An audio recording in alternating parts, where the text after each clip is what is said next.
एक बच्ची की माँ नहीं थी। सौतेली माँ उस बच्ची से हर काम करवाती थी। 4 बजे भोर में वह बच्ची जागकर स्कूल के समय तक हर काम करती थी।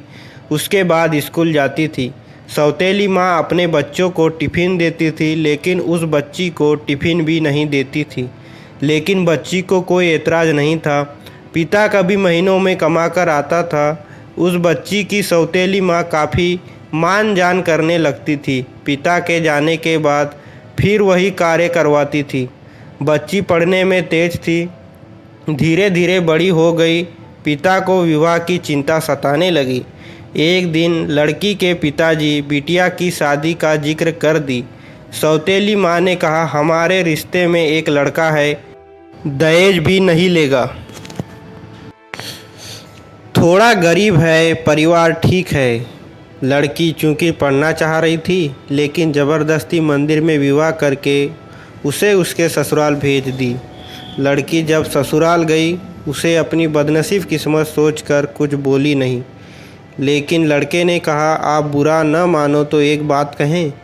वह बोली कि आपके साथ जीवन भर रहना है, आप जो कहेंगे हम मानेंगे। लड़का बोला, जहाँ से पढ़ाई छोड़ी है वहीं से शुरू कर दीजिए। हम गरीब हैं लेकिन गंवार नहीं। लड़की अपने पति का पैर पकड़कर फड़क फड़क कर रोने लगी। लड़का दिन रात मेहनत करने लगा। लड़की दिन रात पढ़ाई में मन लगा दी। लड़की एक बड़े शहर में रहकर आईएएस की तैयारी करने लगी। लड़का कमा कमा कर पैसे देने चला आता था। लड़कियों के हॉस्टल के बाहर मिलकर पैसा दे देता था और फिर पुनः घर वापस चले जाता था। लड़की आईएएस में सिलेक्ट हो गई।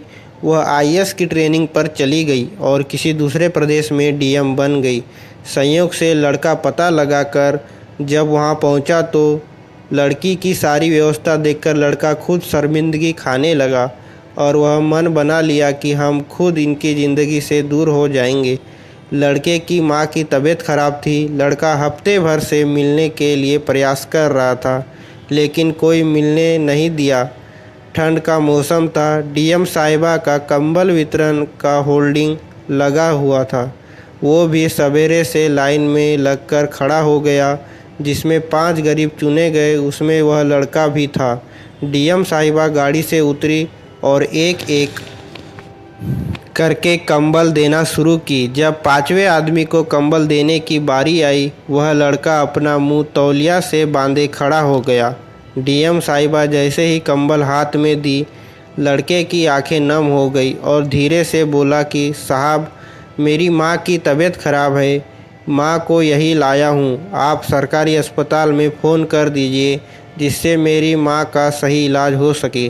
डीएम साहिबा आवाज़ को पहचान ली और हाथ पकड़कर फड़क फड़क कर रो पड़ी और बोली कि आप कब आए, मुझे बताए क्यों नहीं? माँ जी कहाँ है? इसने इशारा किया। इतने में वह खुद चल दी। अपनी गाड़ी में सबको बिठाई, अपने आवास पर ले गई। तत्काल सबके ठंडक के कपड़े खरीद ली। लड़का बोला कि आप बहुत बड़ी अधिकारी हो गई हैं। तो वह बोली, तो क्या हुआ? आप मेरे पति थे और हैं। आप लोग को हम कैसे भूल जाएंगे? आप मेरे लिए दिन रात मेहनत किए। आपकी देन है कि आज मैं यहाँ खड़ी हूँ। यह सुन लड़के की आंखों नम हो गई। इतने में डीएम साहिबा भी अपनी आंखों के आंसू रोक नहीं पाई और अपने पति को गले में सिमट कर रो पड़ी और अपने परिवार के साथ रहने लगी।